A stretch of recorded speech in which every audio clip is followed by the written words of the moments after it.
नमस्कार प्यारे साथियों, कैसे हो आप सभी। मैं आशा करता हूं कि आप सब अच्छे होंगे। आज की इस वीडियो में हम करने वाले हैं इंडियन पॉलिटी के most important previous year question, जो कि पहले एसएससी जीडी के एग्जाम में आ चुके हैं और आगे भी आने की संभावना है। तो आज की यह क्लास स्टार्ट करते हैं। क्वेश्चन नंबर 1 है, जिला न्यायाधीश किसके नियंत्रण के अधीन होता है। आपको चार ऑप्शन दिए हैं। पहला ऑप्शन है राज्य सरकार, दूसरा ऑप्शन है उच्च न्यायालय, तीसरा ऑप्शन है आपका उच्चतम न्यायालय और चौथा ऑप्शन है आपका राज्यपाल। तो इस क्वेश्चन का जो हमारा राइट आंसर हो जाएगा, दूसरा ऑप्शन राइट हो जाएगा उच्च न्यायालय। जो जिला न्यायाधीश होता है, मतलब डिस्ट्रिक्ट जज होता है, वो किसके अधीन होता है, तो वो उच्च न्यायालय के अधीन होता है। ठीक है, इससे संबंधित इंपोर्टेंट पॉइंट्स पढ़ लेते हैं। भारतीय संविधान के अनुच्छेद 235 आर्टिकल 235 में कहा गया है कि जिला न्यायालयों और अधीनस्थ न्यायालयों पर उच्च न्यायालयों का नियंत्रण है। ठीक है, जो आपके जिला न्यायालय होते हैं या उनके अधीनस्थ न्यायालय होते हैं, उन सभी पर किसका नियंत्रण होता है, तो उच्च न्यायालयों का नियंत्रण रहता है। ठीक है, ये आपको ध्यान में रखना है। आर्टिकल मोस्ट इंपोर्टेंट है, ये आपको ध्यान में रखना है। आर्टिकल 235 में यह कहा गया है। ठीक है, अगले क्वेश्चन पर चलते हैं। क्वेश्चन नंबर 2, सामाजिक न्याय का क्या अर्थ है। आपको चार ऑप्शन दिए हैं।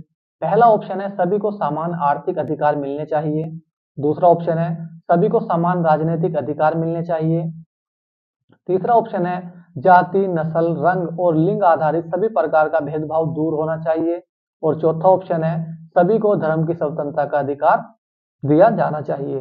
तो इस क्वेश्चन का जो हमारा राइट आंसर हो जाएगा, तीसरा ऑप्शन राइट हो जाएगा, जाति, नस्ल, रंग और लिंग आधारित सभी प्रकार का भेदभाव दूर होना चाहिए। ये क्या है, हमारा सामाजिक न्याय है। ठीक है, अगले क्वेश्चन पर चलते हैं। क्वेश्चन नंबर 3, निम्नलिखित में से किस परिस्थिति में भारत में स्वतंत्रता के मौलिक अधिकार को कम किया जाता है। आपको चार ऑप्शन दिए हैं। पहला ऑप्शन है राज्य का आपातकाल, दूसरा ऑप्शन है महामारी आपातकाल, तीसरा ऑप्शन है राष्ट्रीय आपातकाल और चौथा ऑप्शन आपका वित्तीय आपातकाल। तो इस क्वेश्चन का जो हमारा राइट आंसर हो जाएगा, तीसरा ऑप्शन राइट हो जाएगा, राष्ट्रीय आपातकाल। है ना, राष्ट्रीय आपातकाल जब लगता है तो जो हमारे मौलिक अधिकार होते हैं उनको कम किया जाता है। ठीक है, जो हमारा आर्टिकल 20 है और जो हमारा आर्टिकल 21 है, इन दोनों को कभी भी खत्म नहीं किया जा सकता। ठीक है, अगले क्वेश्चन पर चलते हैं। क्वेश्चन नंबर 4, लोकतंत्र में सबसे महत्वपूर्ण व्यवस्था कौन सी होती है। आपको चार ऑप्शन दिए हैं। पहला ऑप्शन है आपका सामाजिक, दूसरा ऑप्शन है आपका राजनीतिक, तीसरा ऑप्शन है आपका आर्थिक और चौथा ऑप्शन आपका सरकारी। तो इस क्वेश्चन का जो हमारा राइट आंसर हो जाएगा, दूसरा ऑप्शन राइट हो जाएगा, राजनीतिक। ठीक है, इससे संबंधित इंपोर्टेंट पॉइंट्स पढ़ लेते हैं।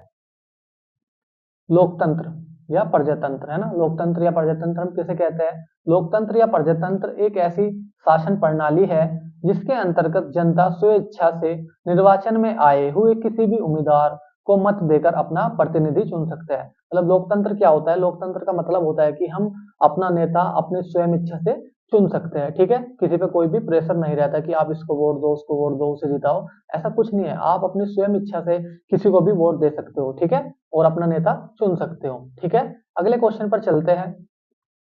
क्वेश्चन नंबर 5, पंचायती राज व्यवस्था में स्थानीय स्वशासन की व्यवस्था कैसी होती है। आपको चार ऑप्शन दिए हैं। पहला ऑप्शन है ग्राम, ब्लॉक, जिला और राज्य स्तर पर चार स्तरीय व्यवस्था। दूसरा ऑप्शन है ग्राम, ब्लॉक और जिला स्तर पर तीन स्तरीय संरचना। तीसरा ऑप्शन है ग्राम और ब्लॉक स्तर पर द्विस्तरीय व्यवस्था और चौथा ऑप्शन है आपका ग्राम स्तर पर एक स्तरीय व्यवस्था। तो इस क्वेश्चन का जो हमारा राइट आंसर हो जाएगा, दूसरा ऑप्शन राइट हो जाएगा, ग्राम, ब्लॉक और जिले स्तर पर तीन स्तरीय संरचना। ठीक है, इससे संबंधित इंपोर्टेंट पॉइंट्स पढ़ लेते हैं। क्या है, पंचायती राज प्रणाली भारत में एक त्रिस्तरीय स्थानीय स्वशासन प्रणाली है जो ग्रामीण विकास पर केंद्रित है। किस पर केंद्रित है पंचायती राज व्यवस्था हमारी, तो ग्रामीण विकास पर केंद्रित है। इस प्रणाली में शामिल है ग्राम पंचायत जो ग्राम स्तर पर होती है, पंचायत समिति जो ब्लॉक स्तर पर होती है, जिला परिषद जो जिला स्तर पर होता है। ठीक है, 1992 में पारित भारतीय संविधान के 73वें संविधान संशोधन द्वारा देश में स्थानीय स्वशासन प्रणाली की शुरुआत की गई। ये मोस्ट इंपोर्टेंट है, ये आपको ध्यान में रखना है कि जो आपका स्थानीय स्वशासन है इसकी शुरुआत कब की गई, तो 1992 में पारित भारतीय संविधान के 73वें संविधान संशोधन द्वारा स्थानीय स्वशासन की शुरुआत की गई। ये मोस्ट इंपोर्टेंट है, ठीक है, ये आपको ध्यान में रखना है, ठीक है, ये एग्जाम में यहां से आ सकता है। अगले क्वेश्चन पर चलते हैं। क्वेश्चन नंबर 6, स्वतंत्र भारत के प्रथम राष्ट्रपति कौन थे? आपको 4 ऑप्शन दिए हैं। पहला ऑप्शन है डॉक्टर एस राधाकृष्ण, दूसरा ऑप्शन है जे एन नेहरू, तीसरा ऑप्शन है सरदार पटेल और चौथा ऑप्शन है आपका डॉक्टर राजेंद्र प्रसाद। तो इस क्वेश्चन का जो हमारा राइट आंसर हो जाएगा, चौथा ऑप्शन राइट हो जाएगा डॉक्टर राजेंद्र प्रसाद, जो हमारे स्वतंत्र भारत के प्रथम राष्ट्रपति थे, ठीक है। इससे संबंधित इंपोर्टेंट पॉइंट्स पढ़ लेते हैं हम। राजेंद्र प्रसाद भारतीय गणतंत्र के प्रथम राष्ट्रपति थे, ये मैंने आपको बता दिया है। वे 26 जनवरी 1950 से, कब से? 26 जनवरी 1950 से 12 मई 1962 तक राष्ट्रपति पद पर कार्यरत रहे, ठीक है। 1947 में देश के स्वतंत्र होने के बाद राजेंद्र प्रसाद को भारत की संविधान सभा द्वारा अध्यक्ष निर्वाचित किया गया था, ठीक है। अगले क्वेश्चन पर चलते हैं। क्वेश्चन नंबर 7, संविधान में जन स्वास्थ्य एवं स्वच्छता तथा अस्पताल एवं औषधालय किस सूची में आते हैं? आपको 4 ऑप्शन दिए हैं। पहला ऑप्शन है केंद्र सूची, दूसरा ऑप्शन है किसी सूची में नहीं, तीसरा ऑप्शन आपका समवर्ती सूची और चौथा ऑप्शन आपका राज्य सूची। तो इस क्वेश्चन का जो हमारा राइट आंसर हो जाएगा, चौथा ऑप्शन राइट हो जाएगा राज्य सूची, ठीक है। इससे संबंधित इंपोर्टेंट पॉइंट्स पढ़ लेते हैं। राज्य सूची भारत के संविधान की 7वीं अनुसूची में शामिल विषयों की सूची है। राज्य सूची में शामिल विषयों पर कानून बनाने का अधिकार राज्य सरकार का होता है। जो आपकी राज्य सूची होती है, इस पर कानून बनाने का अधिकार किसका होता है? तो राज्य सरकार का होता है।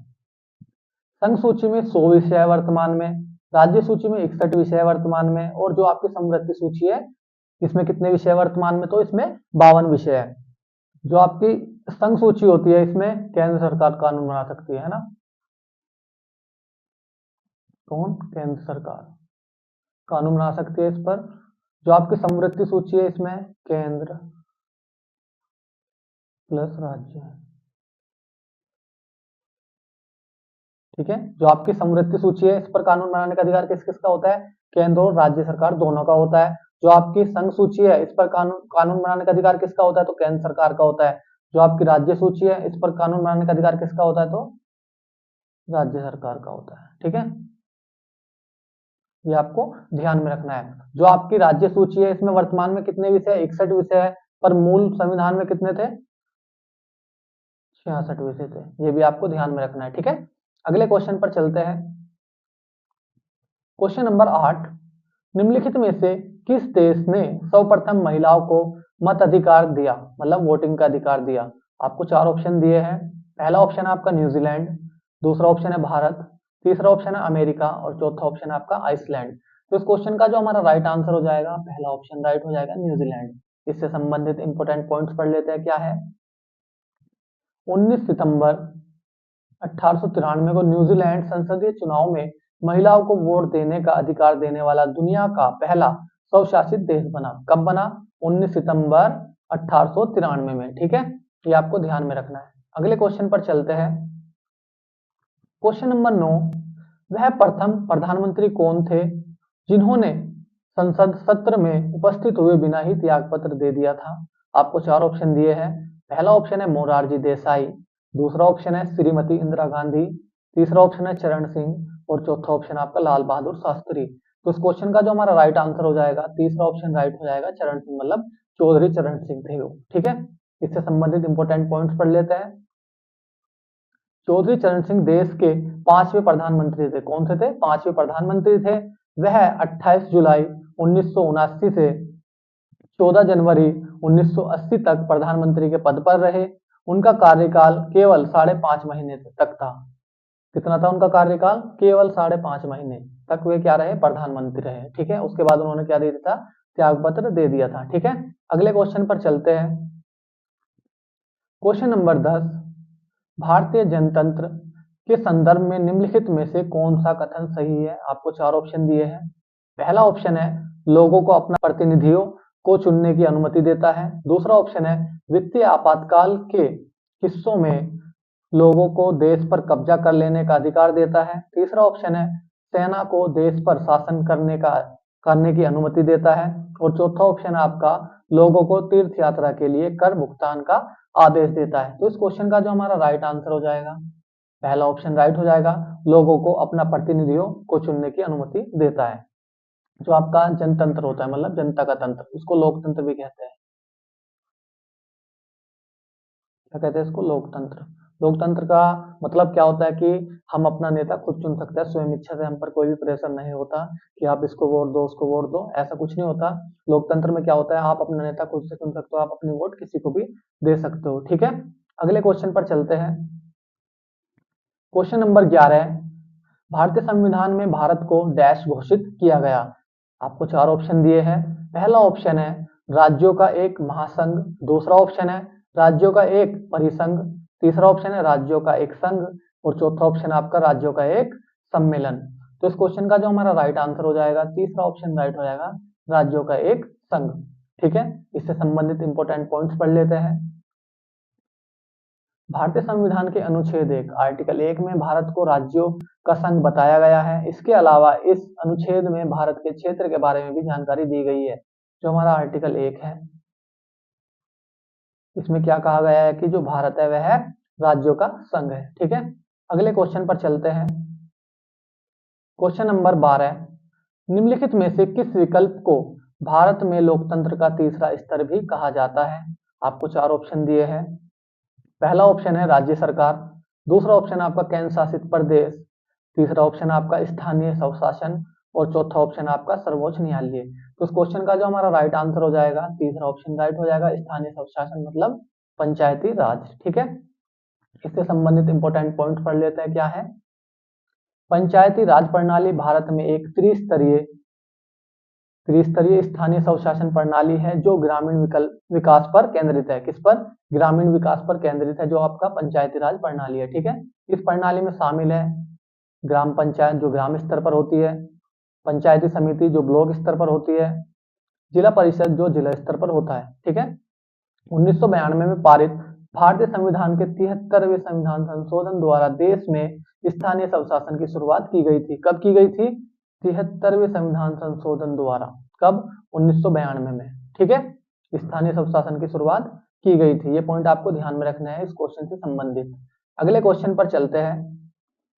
क्वेश्चन नंबर 13, निम्नलिखित में से कौन सा संवैधानिक संशोधन शिक्षा का अधिकार प्रदान करता है? आपको चार ऑप्शन दिए हैं।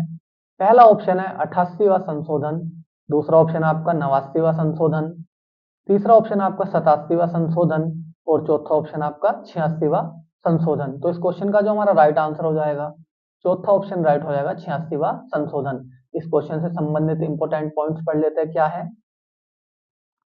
भारतीय संविधान का 86वां संशोधन 12 दिसंबर 2002 को लागू हुआ। कब लागू हुआ? 12 दिसंबर 2002 को लागू हुआ 86वां संविधान संशोधन। इस संशोधन के जरिए संविधान में क्या बदलाव किए गए? पहला है संविधान में अनुच्छेद 21 कौन सा अनुच्छेद? अनुच्छेद 21 जोड़ा गया, जिसके तहत 6 से 14 साल के बच्चों को शिक्षा का मौलिक अधिकार मिला। कितने? 6 से 14 वर्ष के बच्चों को शिक्षा का मौलिक अधिकार मिला। दूसरा है अनुच्छेद 51 में एक नया मौलिक कर्तव्य जोड़ा गया, जिसके तहत माता पिता को अपने बच्चे को शिक्षा का अवसर देना जरूरी है। ठीक है, एक ये फंडामेंटल ड्यूटी जोड़ी गई और एक ये फंडामेंटल राइट जोड़ा गया। ठीक है, ये आपको ध्यान में रखना है। अगले क्वेश्चन पर चलते हैं। क्वेश्चन नंबर 14 है, निम्नलिखित में से कौन सी भाषा संविधान की 8वीं अनुसूची का हिस्सा नहीं है? आपको चार ऑप्शन दिए हैं। पहला ऑप्शन है डोगरी, दूसरा ऑप्शन है बोडो, तीसरा ऑप्शन है फारसी, चौथा ऑप्शन आपका संथाली। तो इस क्वेश्चन का जो हमारा राइट आंसर हो जाएगा, तीसरा ऑप्शन राइट हो जाएगा, फारसी। ये क्या है? हमारे भारतीय संविधान की भाषा नहीं है। ठीक है, इससे संबंधित इंपोर्टेंट पॉइंट्स पढ़ लेते हैं। क्या है? भारतीय संविधान की 8वीं अनुसूची में 22 भाषाएं शामिल है। कितनी? 22 भाषाएं शामिल है, ये आपको ध्यान में रखना है। कौन कौन सी है वो 22 भाषाएं? असमिया, बंगाली, गुजराती, हिंदी, कन्नड़, कश्मीरी, कोंकणी, मलयालम, मणिपुरी, मराठी, नेपाली, उड़िया, पंजाबी, संस्कृत, सिंधी, तमिल, तेलुगु, उर्दू, बोडो, डोगरी और मैथिली। ये कितनी टोटल? 22 भाषाएं जिनको भारतीय संविधान द्वारा मान्यता प्राप्त है। ठीक है, अगले क्वेश्चन पर चलते हैं। क्वेश्चन नंबर 15 है, निम्नलिखित में से क्या भारत के सर्वोच्च न्यायालय के अधिकार क्षेत्र में नहीं है? आपको चार ऑप्शन दिए हैं। पहला ऑप्शन है आपका अपीलीय, दूसरा ऑप्शन है मूल, तीसरा ऑप्शन है सलाहकार और चौथा ऑप्शन आपका वित्तीय। तो इस क्वेश्चन का जो हमारा राइट आंसर हो जाएगा, चौथा ऑप्शन राइट हो जाएगा वित्तीय। ठीक है, अगले क्वेश्चन पर चलते हैं। क्वेश्चन नंबर 16, 86वें संविधान संशोधन अधिनियम 2002 ने भारत के संविधान में निम्नलिखित में से कौन सा अनुच्छेद अंत स्थापित किया? ये क्वेश्चन मैंने आपको पहले भी पढ़ा दिया है, बस ये बदल के दिया है यहाँ पर। पहला ऑप्शन है आपका 21A, दूसरा ऑप्शन आपका 39A, तीसरा ऑप्शन आपका 20A और चौथा ऑप्शन आपका 56A। तो इस क्वेश्चन का जो हमारा राइट आंसर हो जाएगा, पहला ऑप्शन राइट हो जाएगा 21A। इससे संबंधित इंपोर्टेंट पॉइंट्स पढ़ लेते हैं। भारतीय संविधान का 86वां संविधान संशोधन 12 दिसंबर 2002 को लागू हुआ। इस संशोधन के जरिए संविधान में कई बदलाव किए गए थे। पहला बदलाव था, संविधान में अनुच्छेद 21A जोड़ा गया था, जिसके तहत 6 से 14 साल के बच्चों को शिक्षा का मौलिक अधिकार मिला था। ठीक है, आर्टिकल कौन सा जोड़ा गया था? आर्टिकल 21A जोड़ा गया था, जिसके तहत 6 से 14 साल के बच्चों को शिक्षा का मौलिक अधिकार मिला था। ठीक है, अगले क्वेश्चन पर चलते हैं। क्वेश्चन नंबर 17, दो राज्यों के बीच के विवाद को भारत के सर्वोच्च न्यायालय द्वारा हल किया जा सकता है। आपको चार ऑप्शन दिए हैं।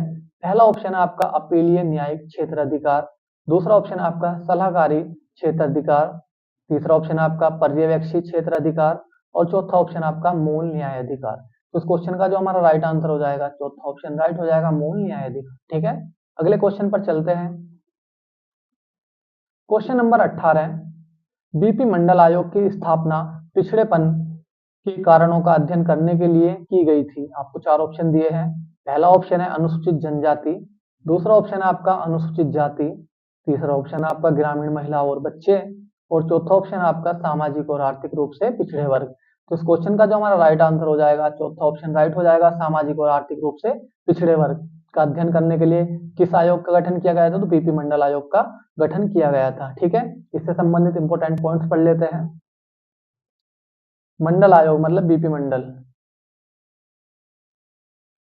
बीपी मंडल आयोग सन 1979 में तत्कालीन जनता पार्टी की सरकार द्वारा स्थापित किया गया था। इस आयोग का कार्य क्षेत्र सामाजिक आर्थिक रूप से पिछड़े वर्गों की पहचान करना था। ठीक है, इसके अध्यक्ष कौन थे? तो बीपी मंडल थे। ठीक है, अगले क्वेश्चन पर चलते हैं। क्वेश्चन नंबर 19, निम्नलिखित में से किस अधिनियम के तहत भारत में द्वैध शासन की प्रणाली शुरू की गई थी? आपको चार ऑप्शन दिए हैं। पहला ऑप्शन है आपका भारत सरकार अधिनियम 1935, दूसरा ऑप्शन है आपका भारत सरकार अधिनियम 1909, तीसरा ऑप्शन है आपका भारत सरकार अधिनियम 1947 और चौथा ऑप्शन है आपका भारत सरकार अधिनियम 1919। तो इस क्वेश्चन का जो हमारा राइट आंसर हो जाएगा, चौथा ऑप्शन राइट हो जाएगा, भारत सरकार अधिनियम 1919 के तहत भारत में द्वैध शासन की प्रणाली को शुरू किया गया था। ठीक है, अगले क्वेश्चन पर चलते हैं। क्वेश्चन नंबर 20, जो कि हमारा इस वीडियो का लास्ट क्वेश्चन है। क्वेश्चन नंबर 20 है हमारा, भारत के राष्ट्रपति को पद से हटाने के लिए संसद द्वारा कौन सा प्रस्ताव पारित किया जाता है? आपको चार ऑप्शन दिए हैं। पहला ऑप्शन आपका कटौती प्रस्ताव, दूसरा ऑप्शन आपका प्रतिबंध प्रस्ताव, तीसरा ऑप्शन आपका अविश्वास प्रस्ताव और चौथा ऑप्शन आपका महाभियोग प्रस्ताव। तो इस क्वेश्चन का जो हमारा राइट आंसर हो जाएगा, चौथा ऑप्शन राइट हो जाएगा, महाभियोग प्रस्ताव। ठीक है, इससे संबंधित इंपोर्टेंट पॉइंट्स पढ़ लेते हैं। क्या है? भारतीय संविधान का अनुच्छेद 61, कौन सा? अनुच्छेद 61 संविधान का उल्लंघन करने पर भारत के राष्ट्रपति पर महाभियोग लगाने की प्रक्रिया से संबंधित है। ये आर्टिकल आपको ध्यान में रखना है कि जो महाभियोग लगाया जाता है वो कौन सा आर्टिकल के थ्रू लगाया जाता है? तो आर्टिकल हमारा 61। ठीक है, राष्ट्रपति के विरुद्ध आरोप लोकसभा या राज्यसभा द्वारा लाया जा सकता है। जो आप इस पे राष्ट्रपति को जो महाभियोग लगाया जाता है वो लोकसभा या राज्यसभा द्वारा लगाया जा सकता है। राष्ट्रपति पर महाभियोग लगाने का प्रस्ताव मूल सदन के सदस्यों के 2/3 बहुमत से पारित होना चाहिए। कितने?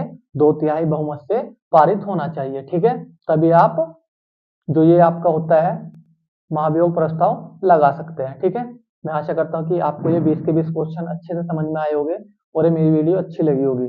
अगर आपको ये 20 के 20 क्वेश्चन अच्छे से समझ में आए हैं और मेरी वीडियो अच्छी लगी है तो आप मेरी वीडियो को लाइक कर सकते हैं और हमारे चैनल को सब्सक्राइब कर सकते हैं, जिससे कि आपको नई वीडियो का नोटिफिकेशन तुरंत मिल सके। आज के लिए इतना ही, मिलते हैं अगली क्लास में। धन्यवाद।